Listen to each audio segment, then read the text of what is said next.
going to shake my hand or are you going to give me a hug? Both. How about that? Doing good. How are you? What's up, buddy? You doing good? I did?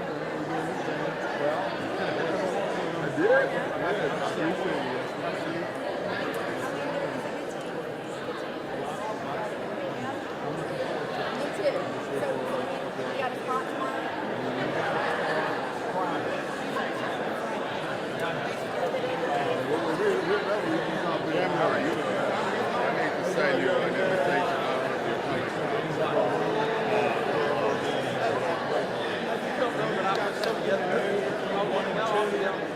Oh, okay. How are you, man? I thought you were saying later in the afternoon. So if you want to meet right after I'm done, I'm good with that. I thought you, the reason I was confused is I thought you said you had to be there till 3. I do, but I just got to be there. Okay. I can step out. Yeah, as soon as I'm done, if we want to go find a space, that's fine. I'm sorry. That's why we should not text. We should just talk. I was speaking and I didn't know my. I'm done. I should. I turned into a text. I'm like, oh boy. Donna, how you doing? Hey, Kenny, how are you? Fine. How you doing, young brother? I'm looking good, meeting always. Just trying to keep you. You believe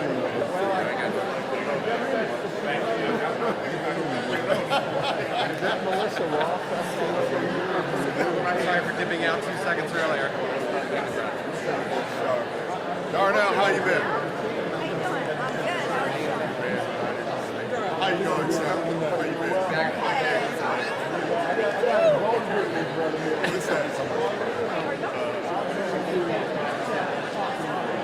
Oh, yeah. One day he's here today. No, he's the bear. No. They got a corner. They got long cable. Morning.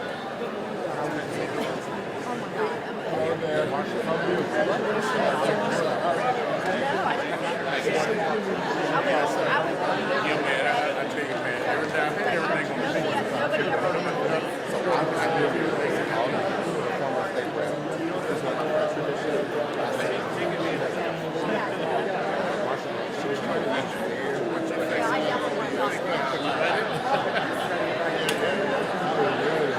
Rock Bunny Johnson. What's up, Daddy?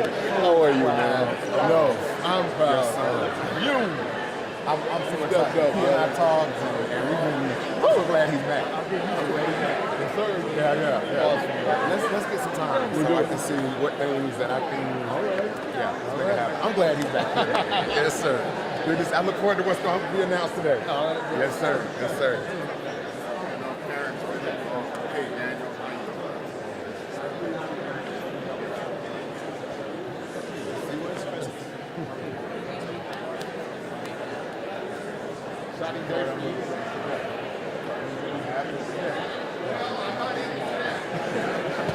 Don't we know?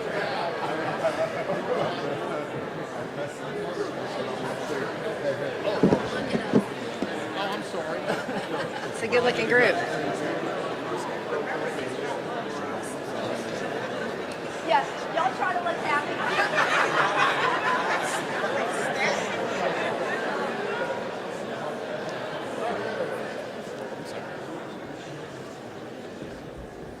Are we all set? Good morning, everybody. How are you doing? How are we doing today?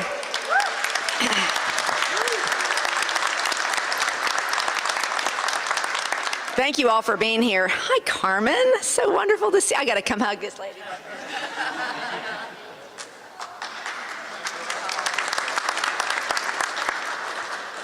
Oh, goodness. So, what a fun, great day this is. I'm glad you're here to join us for another transition update. Last week, of course, we announced our focus areas: infrastructure, health, economic development, public safety, arts, culture, and entertainment, constituency and community outreach, and military and veterans.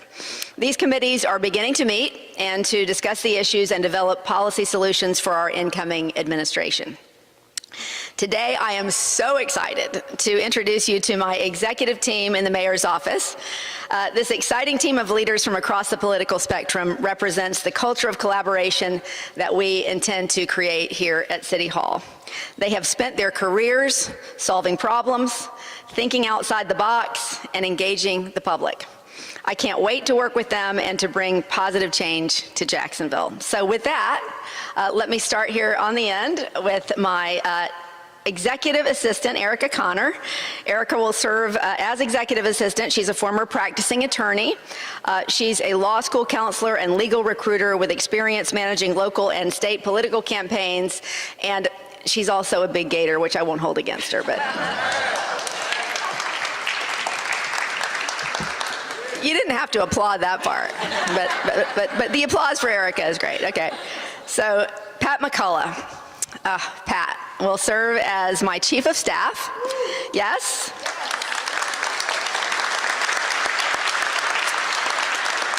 Pat is a transition advisor and managed my campaign to perfection. She is, and this will be as no surprise to anyone who knows her, a retired U.S. Marine Sergeant Major. Yeah. She has also led regional, state, and national public health, political organizing, and advocacy campaigns. So please welcome Pat. Very, very excited to have her with me. Karen Bowling. Karen will serve as our Chief Administrative Officer.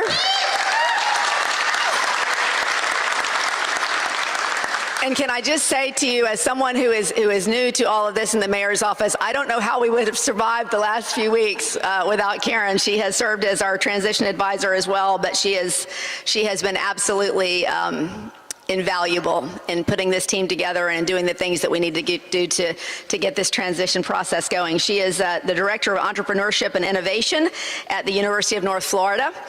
Karen previously served as the Chief Administrative Officer for the City of Jacksonville, CEO of an urgent care clinic network, and as a healthcare executive. All of these folks have many, many, many more things on their bios, but we asked them to keep it to 2 lines. So that is Karen in a nutshell, and much, much more. So excited to have her on the team as well.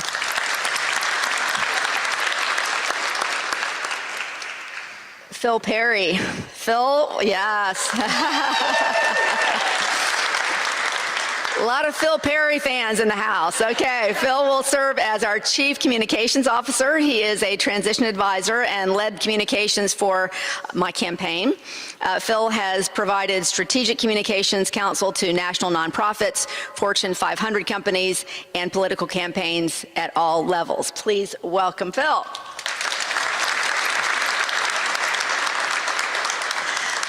Now, don't hate me for this one, half the city, okay? Melissa Ross will serve as Director of Strategic Initiatives and Liaison to the Press. She is the host of First Coast Connect and co-host of the Florida Roundup. Beyond her time as an award-winning radio host, she has been a television anchor, reporter, and executive producer, and as many of you know, so much more on so many important topics in our community. So excited to welcome Melissa to our team here at City Hall.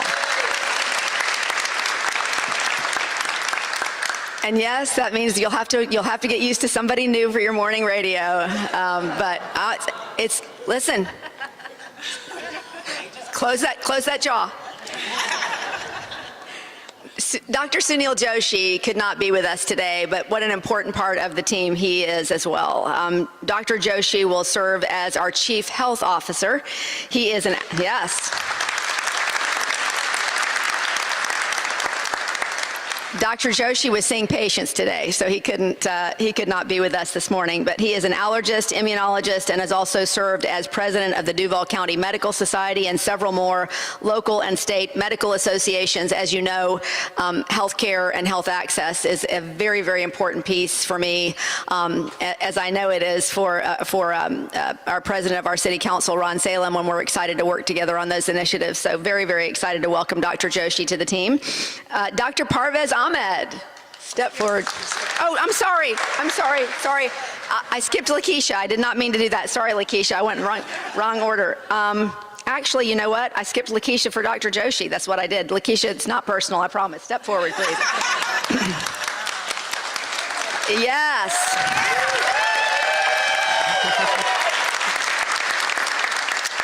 Lakeisha Burton will serve as Chief of Public Safety. She is the Crime and Safety Analyst for WJXT Channel 4, who will also have to get used to somebody else on their air after today, I think, or after this transition. Previously, she was a candidate for sheriff and served for 24 years at the Jacksonville Sheriff's Office, rising to the rank of Assistant Chief. Please welcome.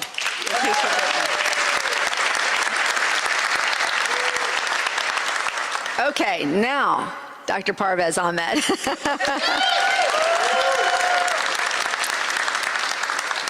Dr. Ahmed will serve as our Director of Diversity and Inclusion. He is a professor of finance at the University of North Florida and two-term member of the Jacksonville Human Rights Commission.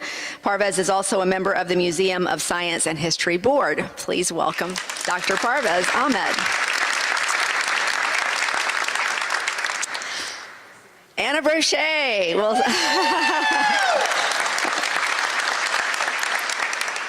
Is this a great team or what? I'm so excited. Anna will serve as our Chief Financial Officer. Yep. She is the relationship partner at BDO Alliance. Before that, she managed a 40-person local CPA firm, and she previously served as Jacksonville City Council President and was a candidate for mayor, and so much more. Thank you so much, Anna, for joining the team. Now, I could talk about Mike Weinstein all day, because there are so many things that Mike not only has done but will do. But Mike will serve as our interim Chief Financial Officer until October of 2023. He is the CEO of Kids Hope Alliance, previously served as the City of Jacksonville's Chief Financial Officer for multiple mayoral administrations, and also as a state representative. And as I have already released to you guys probably last week or the week before, he's also going to be basically director of a lot of big rocks for us right now. He's helping us to put together some ideas in terms of the stadium that I'm sure all of you are going to want to ask me about here coming up. So very, very excited to have Mike on the team as well.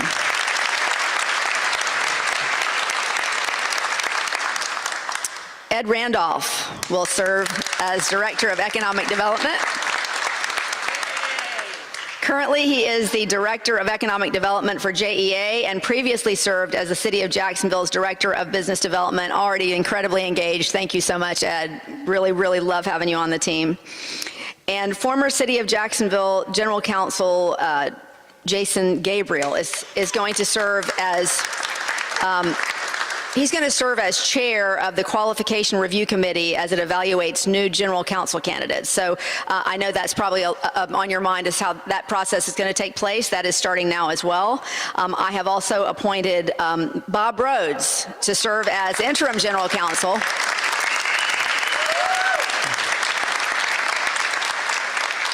That's effective July 1st, and Bob has served as an executive and general counsel for multiple companies, another one whose resume could go on for about 5 pages. He has also advised the state of Florida on growth management, planning and property rights. On the local level, he has chaired numerous boards focused on downtown and economic development. Please welcome the executive team that we have, City of Jacksonville.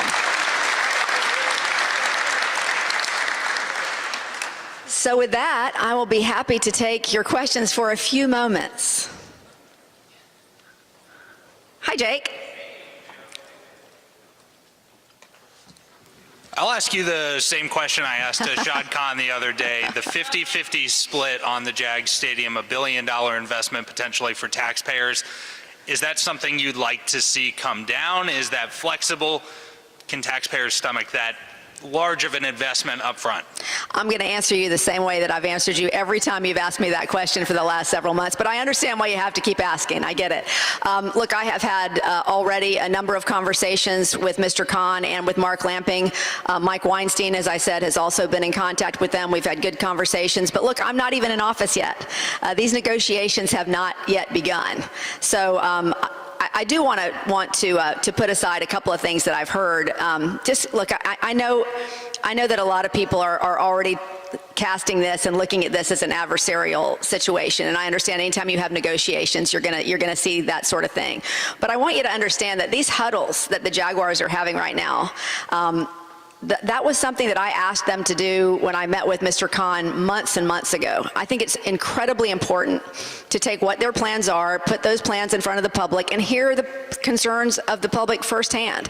And I give them a lot of credit for setting up 22 of those. So I don't have any problem with the fact that those are happening, and I'm actually very appreciative of the fact that they included that in the process. So I'm looking forward to a very productive negotiation season. I think that, frankly, we both really want to get to yes, and I think that will be a process that will certainly be a process, but I think it's going to be fine. So, yes. Hi, Jim. Hey, how are you doing? Good. I just want a question on the team here that you have. Many of them have already been involved in negotiations during the budget hearings that are going on right now, at least as they're presenting their plans. We've seen them up there. What are your thoughts on this current budget that you're going to have to deal with? Where do you see some of the biggest obstacles? A second part to this question, you know, we're starting to see problems even with the Parks Department right now, those swimming pools, half of them closed already, which is going to be an issue when you take office. But this overall budget, $1.7 billion, what do you see as the important thing in this budget, and where do you go from here? Well, look, we're just in the process of going through the budget right now. That's what I have. Mike Weinstein, Senator Audrey Gibson, Anna Brochet have all been involved in that budget committee, and they're really going through it at the moment. I've had some great conversations already with President Salem. I think just it's a process we have to go through and look through it. You know what my priorities are. My priorities are you know, their infrastructure is a big piece for me. I'm going to be looking at opportunities to spend more on infrastructure, and as I've said, I'm going to try to find some federal grants on that front. But at the end of the day, infrastructure, health, economic development are the three big rocks for me. In addition to, obviously, we have a large public safety budget, which is very important, and so we'll look to make our mark on that budget, and at the same time, you know, it's a very small window, so I wouldn't look for huge changes in that budget from our end on a lot of fronts, just because there's not a lot of room there. Do you want to address the swimming pool issue? Look, I mean, I'm not going to throw anybody under the bus for something I don't know much about. I heard about this yesterday just like you did, but I will say that I think it's an important thing for our community to have those swimming pools available. It's not a ton of money, and I'm not certain what has happened that has kept those things from being open. I understand that it's a maintenance situation. We certainly need to advertise positions if we have positions for lifeguards, but those are the sorts of things that, you know, I think we need to make available to the public. When those are the things that frustrate people, right? When they see that you can't open public swimming pools, but you can look at doing all these other things. That seems to be a relatively small thing to be able to do for people in this community in the summer. Two more questions on the stadium, sort of big picture questions. The Jaguars have a schedule that they'd like to see a deal reached. Do you have a schedule yourself in terms of when you would like to have a deal negotiated? And secondly, they would like to have the stadium and the surrounding development be a big, one size fits all. Is that an approach you'll take, or would you like to just take on the stadium on its own, negotiate that deal separate from all the other stuff surrounding the stadium? Look, like I said, I don't know how the negotiations are going to break out, but I will say that one of the things that I have said repeatedly to them and to everybody who would listen is that there are important needs in this city. And one of those needs is to make sure that our older historic neighborhoods start to get some love. And so when I met with Mr. Khan and Mark Lamping early on, I brought that up. And so I do appreciate that there are other things that need to happen. I'd like to have some conversations around what that looks like, and I'm sure we will. But I'm not at all disappointed that at least is something that's been part of the process of discussion. The sheriff has kind of put out his ask for new officers. Any thoughts on that ask will be able to be met in the upcoming budget? Yeah, I've said that I want to include new officers in the budget. I just haven't had a chance to actually look at the proposal yet, but I will. Another question on your team. Do you think, is there going to be like conflict with city council? You've got a strong Democratic team up here. There's some Republicans up here too. I got a couple of Republicans and an NPA up here, so don't get on me there, Jim Piggott. I got a bunch of people. But I'm gonna have some Democrats on my team. Okay, there's gonna be Democrats on my team. Understand, but how's this going to work with city council? You've got big names on your team as well, and people that have worked in the past, that have been outspoken in the past. Is that going to be a problem? Listen, nobody gets into this to be a shrinking violet. You get into this to make a difference. And so I'm thrilled to have people on my team that are used to speaking out and are really productive members of this community, and I think the same is true for our city council. So I think we're going to work well together. I'm excited about it. I have great relationships with a lot of folks on the council, looking forward to building more. And as I said from the very beginning, Jim, I just think that once you get into this space and you have the opportunity to move your city forward, you put the R's and the D's and the NPAs and all that aside, and you work together to get it done. And so far, that has been exactly what I have seen from Council President Salem, and I know everybody on this this group back here feels the same way. Yeah. Hi, Mike. Good morning, Mayor-elect. How are you? Good morning. Good morning. You have a new director in the Office of Economic Development. You've emphasized in your campaign that your focus in economic development was going to be more heavily on small business. So what does that mean for current city incentive deals that are in the pipeline that haven't quite been approved yet? And have you had a chance to evaluate any of those larger deals that some of them could possibly take up some general fund dollars while you're negotiating a deal for the stadium? We've had some discussions, and we'll continue to look at that. We have not reached any sort of conclusions on any of that. Really just starting to wade into what those look like, so we'll certainly keep you posted on that.